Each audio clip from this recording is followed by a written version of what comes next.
ప్రభువైన యేసుక్రీస్తునామమున మీ అందరిని శుభవందనాలండి. ఈరోజు దేవుని వాగ్దానము ఇర్మీయా గ్రంథము 39వ అధ్యాయము 18వ వచనము. నీవు నన్ను నమ్ముకుంటివి గనుక నిశ్చయముగా నేను నిన్ను తప్పించెదను. నీవు ఖడ్గము చేత పడవు, దోపుడు సొమ్ము దక్కించుకున్నట్లు నీ ప్రాణమును నీవు దక్కించుకొందువు. ఇదే యెహోవా వాక్కు అని వాగ్దానం చేయండి. పరిశుద్ధాత్మను అర్ధరాత్రి లేసి ప్రార్థించాను. 1000 స్తుతులు చెల్లించి మరలా ప్రార్థన చేసి దేవుడిని అడిగినప్పుడు దేవుడు ఈ వాగ్దానం చేయించారని వెంటనే షాడోస్ పెట్టిన చూడండి. ఇక్కడ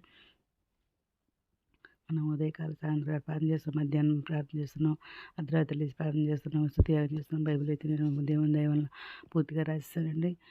ఇదే మనం ఏ విధంగా చేస్తున్నాం, ఉపవాస ప్రార్థన చేస్తున్నాం కాబట్టి దేవుడు ఏమంటున్నారంటే, నీవు నన్ను నమ్ముకున్నావు కనుక నేను నిశ్చయంగా నేను తప్పిస్తానంటున్నారన్నమాట. ఆపదలు ఏమన్నా మరి అనారోగ్యత ఉన్నా నేను తప్పిస్తాను నిశ్చయంగా. నీవు ఖడ్గం చేత పడవు, దోపుడు సొమ్ము దక్కించుకున్నట్లు నీ ప్రాణమును దక్కించుకున్నావు అని దేవుడు మాట ఇస్తున్నారనమాట. ఆనాడు ఇర్మీయా గారికి ఇచ్చిన మాట అనమాట. ఈరోజు మనకు కూడా ఇస్తున్నారనమాట. దేవుడు మాట ఇచ్చి నెరవేర్చి దేవుడు వాగ్దానం ఇచ్చి నెరవేర్చి దేవుడు అనమాట. నాకు కూడా మరి ఒకప్పుడు మరి జాబ్ కావాలి ప్రభు అని మరి 30 రోజులు ఉపవాస ప్రార్థన చేశానండి. అలాగే దేవుడు మరి నాకు మరి మధ్యాహ్నం ఒక రోజు ఉపవాస ప్రార్థన చేస్తుంటే మరి 30వ రోజున ఖచ్చితంగా దేవుడు మరి ఆయనే స్వయంగా దిగొచ్చి ఒక పెద్ద ఆయనలాగా తెల్ల బట్టలు వేసుకుని దిగొచ్చి ఒక కవర్ తీసుకొచ్చి నా చేతిలో పెట్టి ఇదిగమ్మా నీకు జాబ్ ఇచ్చా అన్నారండి. ఆ విధంగా మరి ఆ సంవత్సరం రాకపోయిన తర్వాత 2 సంవత్సరాలకు వచ్చిందండి. అవంటే దేవుడు వాగ్దానం ఇచ్చి ఇప్పటికే నెరవేర్చేది అనమాట. జీవితంలో మనం ఇంకా ఇవ్వలేదులని మర్చిపోకూడదు అనమాట. దాన్ని ప్రతిరోజు అడుగుతూనే ఉండాలన్నమాట. ప్రతిరోజు అడుగుతుండే దేవుడు తప్పకుండా కార్యం నెరవేర్చేదాడు అనమాట. వాగ్దానం ఇచ్చి నెరవేర్చేదాడు అనమాట. ఆయన మర్చిపోయిన దేవుడు అనమాట మనల్ని. ఆయన మరి ఎందుకంటే ఒక తల్లి ఎవరిని ఆదరించే దేవుడు మన దేవుడు అనమాట. గర్భంలో నిన్ను నిరూపింప మురికి నిన్ను ఎరిగి అని అంటున్నారు అనమాట దేవుడు. భయపడద్దు అన్నారు. నేను విడిపిస్తాను, నేను తోడైనా అంటున్నారు. నేను విడిపించడానికి నేను తోడై ఉన్నందున వారు నీ పైన విజయం పొందజాలరు అంటున్నారు అనమాట. నేను నీ కాడిని వరకు నీ బంతకలు నేను తెంపేస్తాను అంటున్నారు. నీ కట్ల నేను తెంపుతాను అంటున్నారు. నేను రక్షిస్తాకే నీకు తోడైనా అంటున్నారు అనమాట. శాశ్వతమైన ప్రేమతో నేను ప్రేమిస్తాను కాబట్టి నీ విడివక నీడలా నేను కృప చూచురా అంటున్నారన్నమాట. అలాగే దేవుడు అన్న ప్రకారం నాకు జాబ్ ఇచ్చారండి. ఇప్పుడు జాబ్ చేసుకుంటానే మరి దేవుడు మరలా సేవ చేయమని అడుగుతున్నారనమాట. మత్తయి సువార్త 10 అధ్యాయం 3 సార్లు మాడారు. యెషయా గ్రంథం 6:6 అని 3 సార్లు మాడారు.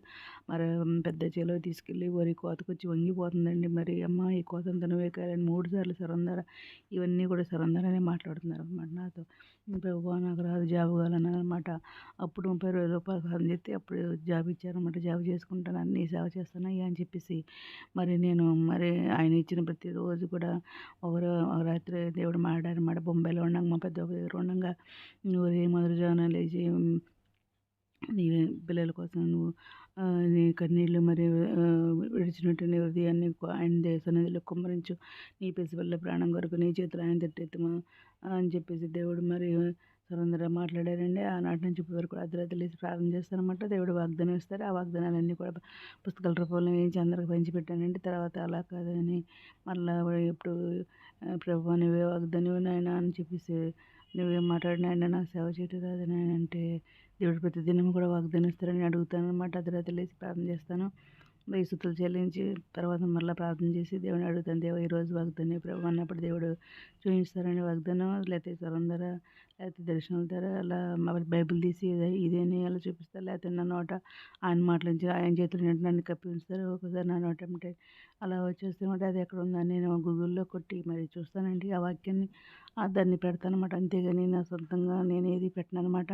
ప్రతిదినం కూడా దేవుడు ఇచ్చిన వాగ్దానం నేను ఇట్లా యూట్యూబ్లో పెడుతున్నాను అనమాట. ఆయన నన్ను మరి సేవ చేయమన్నారు కాబట్టి మరి ఈ విధంగా చేస్తున్నానండి. ఇక్కడ దేవుడు మరి నువ్వు నన్ను నమ్ముకున్నావు కనుక నిశ్చయంగా నేను తప్పిస్తానంటున్నారు.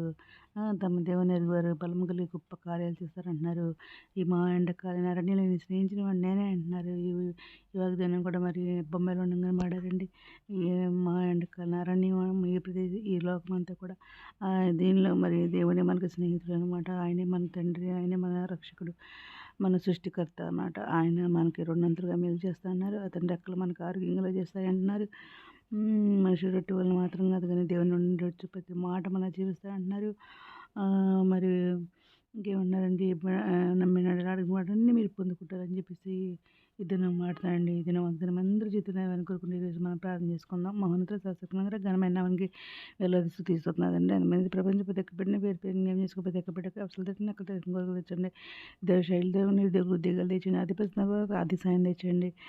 అవనస్తులను బలపరచండి. అనారోగ్యంతో స్వస్థపరచండి. వేదన దుఃఖం ఆదర్శండి. కుంగిన వారు లేతండి. రక్షణ వరకు రక్షణ తెచ్చండి. మీ రాని మీ శ్రేణిమైన సిద్ధపడిన చెప్పిన ఇతరులు 2 భాగం దయచేయండి. మా ప్రభు పీరుషుడిని సిక్కిస్తూ పరిస్థితి నామన అడిగి పెట్టుకుని ప్రార్థిస్తాం తండ్రి. మేము దిన ప్రార్థనలో మా కుటుంబం గురించి కూడా చేయమని మనం చేసుకుంటున్నానండి. ప్రభు సేవలో మీ సహోదరి గాయత్రి.